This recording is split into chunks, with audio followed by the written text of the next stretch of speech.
ఇవాల్టి ముఖ్యాంశాలు. ప్రకాశం బ్యారేజ్ లో కొనసాగుతున్న బోట్ల వెలికితీత ప్రక్రియ 4 రోజులుగా విస్తృతంగా వెలికితీత. రకం సంస్థ ఆధ్వర్యంలో విశాఖకు చెందిన అబ్బులు బృందం పనులు. బ్యారేజ్ వద్ద నదిలో 18 అడుగుల దిగువన చిక్కుకున్న 2 బోట్లు. ఎమ్మెల్యే అరకపూడి గాంధీపై హత్యాయత్నం కేసు నమోదు. ఎమ్మెల్యే కౌశిక్ రెడ్డి ఫిర్యాదుతో గచ్చిబౌలి పిఎస్ లో కేసు నమోదు.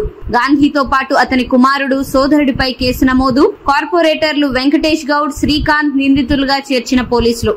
టీడీపీ నేత కూనా వెంకటేష్ గౌడ్ మృతి. అనారోగ్యంతో బాధపడుతున్న ఆయన ఇంట్లోనే చికిత్స, పరిస్థితి విషమించడంతో మృతి. సంతాపం వ్యక్తం చేసిన పలువురు. ఆధార్ కార్డుదారులకు గుడ్ న్యూస్.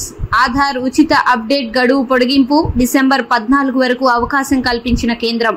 సిపిఎం కేంద్ర కార్యాలయం ఏకేజీ భవన్ కు ఏచూరి పార్థివ దేహం తరలింపు. అభిమానుల సందర్శనార్థం ఏకేజీ భవన్ కు ఏచూరి పార్థివ దేహం. సాయంత్రం 4 నుంచి అంతిమయాత్ర ప్రారంభం. అనంతరం పార్థివ దేహం ఎయిమ్స్ కు అప్పగింత.